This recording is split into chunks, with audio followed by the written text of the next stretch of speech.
Magandang hapon sa inyo lahat.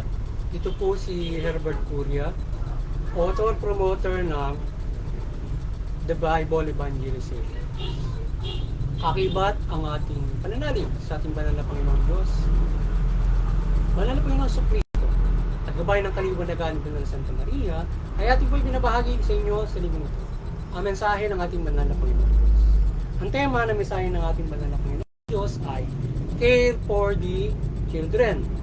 Ngayon po ay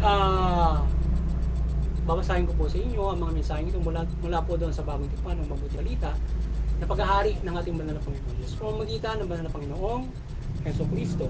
At ayon po dito sa 1 Tesalonica Kabanata 4, Talata 11. Ito po ang mensahe. Pagsikapan ninyong mamuhay ng tahimik. Ang inyong harapin ay inyong sarili. Ang inyong harapin ay ang sarili ninyong gawain. Magpagal kayo para sa inyong kakabuhay tulad ng sinabi namin sa inyo. Pagpatuloy natin sa mga taga-Pilipos, Kabanata 4, Talatang 6. Ito po ang mensahe. Huwag kayong mabalisa tungkol sa anumang bagay. Sa halip ay hingin ninyo sa Diyos at tulad ng inyong kailangan. Sa pamamagitan ng panalangin may pasasalamat. Ipagpatuloy po natin kay Apostol San Lucas, Kabanata 11, Talatang 9-13. Ito po ang mensahe. Kaya sinasabi ko sa inyo, humingi kayo at kayo ay bibigyan.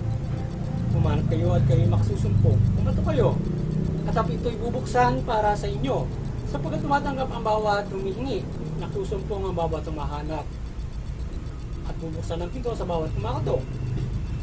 Kayong mga ama, bibigyan ba ninyo ng ahas ang inyong mga anak? Kung humihingi ng isda, bibigyan ba ninyo siya ng alakdan kung humihingi ng itlog? Kung kayo na masasama ay marunong magbigay ng mabubuting bagay sa inyong mga anak, gaano pa kaya ang inyong amang nasa langit? Ibibigay niya ang Espiritu Santo na may sa mga humihingi sa Kanya.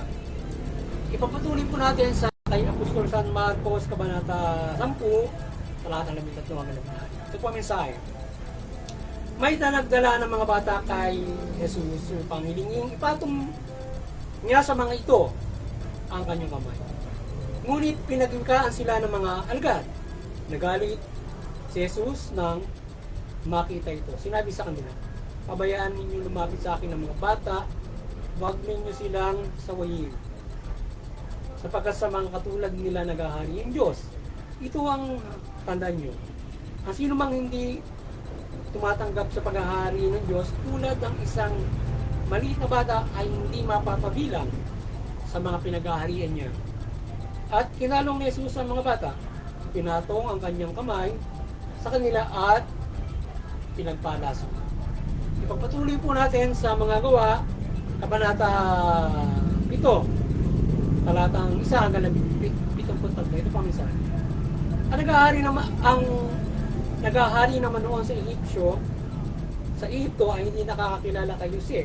Sinil niya ang ating lahi, iniikot niya sa ating mga ninuno na itapon ng kanilang mga sanggol upang mamatay. Sa panahong ito, pinanak ni Moises ang isang batang kinilibugdan ng Diyos. Siya ay nalagaan 3 buwan sa bahay ng kanyang ama. At ang itapon siya ay inapon naman siya ng anak ng babae na Paraon at pinalaki parang sarili niya. Ninuruan si Moises sa lahat ng karunungan ng mga Egyptyo at nagdakila sa salita at sagot. Ito po ang mensahe at salita ng ating banal na Panginoon Diyos. Sa ating po siyang pasalamatan, gayon din ng ating banal na Panginoon Jesucristo at Espiritu Santo. At gayon din ang banal na Santa Maria sa kanyang gabay sa atin. Ngayon ay palilumanan ko po sa inyo ang mga mensahe ito mula sa tema na Care for the Children. Nais pong imabatid sa atin ng ating banal na Panginoon Diyos na nais po niya na ating pangalagaan yung mga bata. Sila ay ating bigyan ng mga pangangalaga kagaya ng sapagkat sila ay pinagpapala ng ating banal na Panginoon. So, mula sa Panginoon Jesucristo, siya ay galit siya kung ang mga bata ay i-discriminate mo. Kaya dapat siya ay binibigyan niya ng importansya na kalingain at sila'y kanyang pinagpapala sapagkat sa kanila nag-ahari ang ating Panginoon Diyos mula sa kanila. Kaya yung mga magulang, ang gabay ng Panginoon Diyos ay magpagal kayo para sa inyong ikakabuhay. Kayo ay maghanap buhay at magpagal kayo para sa sarili ninyong ikakabuhay. Huwag kayong kayo ay magsikap. Yan ang gawin nyo para sa inyong ikakabuhay at huwag kayong babali sa anumang bagay hindi dyan sa pagpapalaki ng inyong mga anak. Kayo ay manampalataya sa Panginoon Diyos at hilingin nyo yung mga pangangailangan para sa inyong buong buhay at pangangalaga ng kagaya ng pagkakaroon ng ikakabuhay. Kakanutin niya ng Panginoon Diyos yan. At sinasabi nga ng Panginoon Diyos, humanap kayo, at kumatok at kayo ay makasusumpong, makakahanap at kayo pagbubuksan. So hindi tayo pahihindihan ng Panginoon Diyos kung tayo lubos na nananampalataya na sa mga bagay na nais niya natin hilingin sa Kanya na pagkakaroon ng mahusay na pamilya, pangangalaga ng mga bata. Pagkakalob niya sa atin yan at mula pa lamang sa mga paglalagay niya ng pamahalaan, ito ay kakikot na para pangalagaan ng mga bata. Kailangan lamang may mga panahon, yung mga unang panahon at ilang mga panahon ng mga hindi na respeto sa mga bata. Kagaya ng mga panahon na Herodes, yan, mga panahon na yan ay talagang mga nabastangan sa mga bata. Mga panahon ng mga kagaya ng panahon ni Moises na sila ay walang respeto sa mga bata. So sa ating panahon tayo ay mayroon ng karapatan kaya at tayo ay nagagabay ng lubos ng ating Panginoon Diyos kaya yung mga bata ay nagkakaroon ng mahusay tayong pagkalinga at paggabay with the help of the government implementation. Isa sa mga nangangalaga ng mga bata at yan ay tinalaga ng Diyos para tayo ay pamahalaan. So ngayon ay yan ang gawin ng ating mga magulang at kung halimbawa bilang concern natin kung tayo yung mga magulang, tayo ay single parent, kung tayo man ano man ang ating kinasapitan sa pamumuhay na ito na tayo ay nagkaroon ng anak, so atin silang kalingain at pilitin natin silang mabuhay sa pamamagitan ng pagsisikap nga natin at tayo ay manampalataya upang ang moralidad natin ay hindi mawawala kapag tayo ay ano bang kinasapitan natin kapag kaya tayo ay nagkaroon ng anak, hindi natin parang ano natin pregnancy or hindi mo inaasahan na nagkaroon ka ng anak. So kaya mahalaga na sinasabi ng ating Panginoon Diyos yan na tayo ay magkaroon ng mahusay na pagpapagal para sa ating kakabuhay at kailangan ay tayo ay magkaroon ng responsableng pagpapamilya. Hindi nga ika nga dahil lamang sa tawag ng laman. So yan, iwasan natin maging responsable tayong tao at iwasan natin yung tawag ng laman na maaari magbunga ng bata. Kapag nagbunga ng bata na ito ay hindi natin naasahan, na hindi natin pinaghahandaan, nagkakaroon tayo ng problema sa pagpapalaki. So, kaya sila ay kawawa. Kaya kinakailangan natin ng kung ganyan, ano man ang ating kinainat ng bago ang lahat, pag-responsable tayo sa ating sexual na pamumuhay para tayo ay hindi magkaroon ng anumang pregnancy or hindi tayo magkaroon ng mga hindi handang pagkakaroon ng mga supling. At ang isang masaklap ay nauwi doon sa mga iba't ibang mga bagay na naging biktima ng mga iba't ibang mga pang-aabuso para lamang na kaya sila nagkakaroon ng mga. Pero hindi manampalataya sa Panginoon Diyos upang maging hilihad lang ang mga nangyayari para ang moralidad ay hindi bumagsak at tayo patuloy na magawa ang mabuhay natin ang mga bata. Hindi mauwi ito sa bentahan online selling, hindi ito i-abandon or ito ay patayin. Bagpos ay ating buhayin ito. So magitan ng kaagip at ng pananampalataya natin sa Panginoong Diyos at hilingin nga natin ang ating mga pangangailangan. Yung mga bata naman na na-abandon, halimbawa nagkamali na nga yung mga bata sa ibang uri ng kanilang kinasapitan na abandon or lalong-lalo na yung naulila na, wala na mga magulang, ay walang mga kamag-anak, sila na lamang, yung mga tayo ay lalo na yung mga walang mga anak, magkakaroon kayo ng concern to adopt as a child.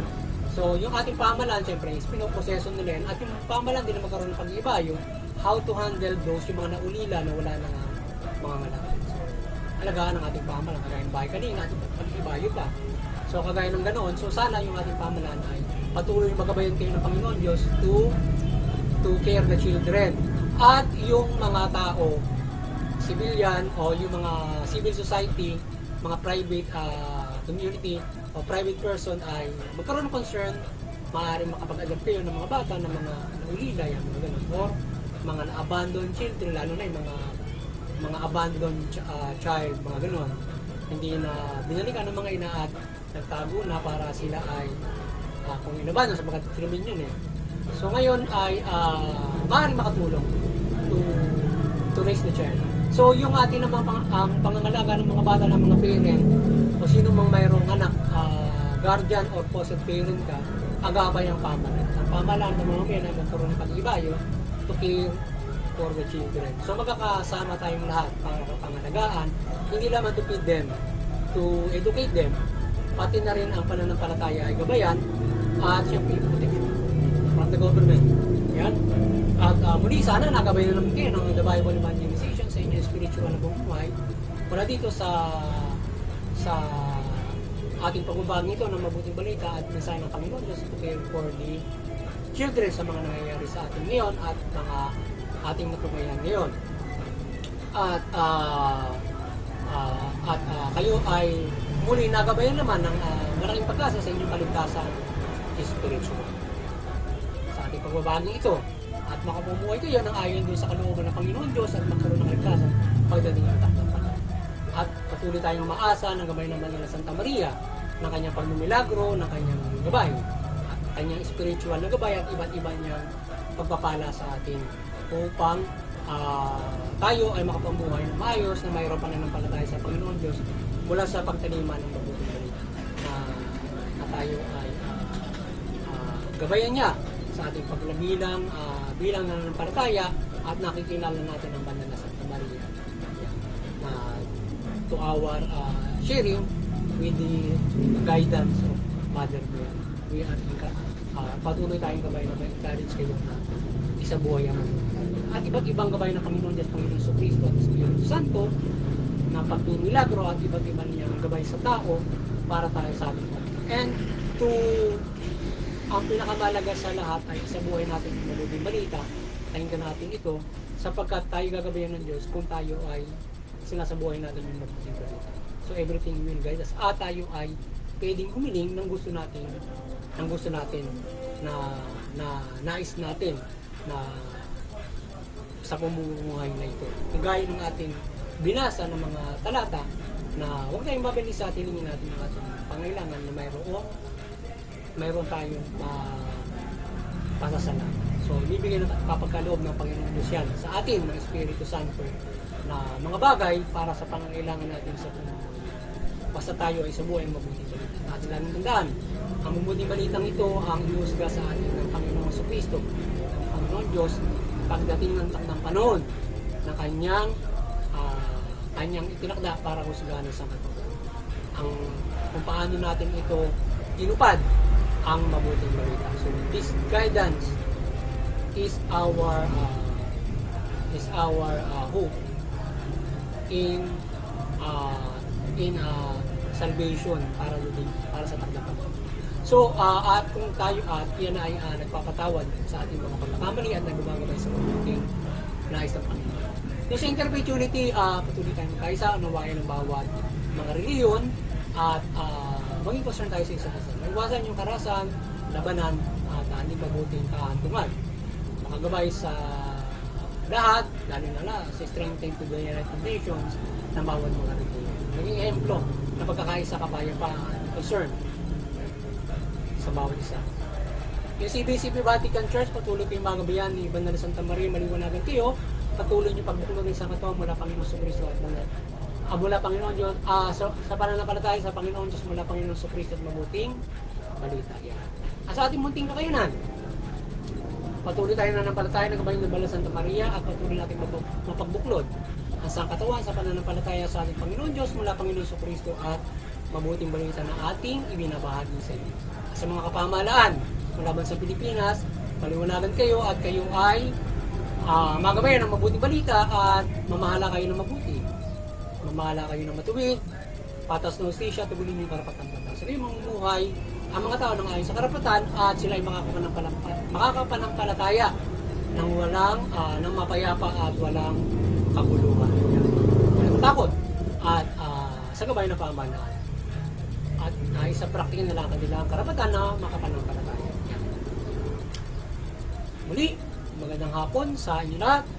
At doon sa aming lokal na pamahalaan, kayo ay maliwanagan at kayo ay patuloy kayo mamahalan ng matuwid at patas ng hustisya at tuhulin yung karapatan ng maging sa lokal na kapulisan. At sa aming parokya, maliwanagan kayo ni Banal Santa Maria, kayo ay patuloy na pagtuturin yung mamamayan ng Infanta Quezon at sa pananampalataya sa Panginoon at simula Panginoon. So, magandang hapon sa inyo.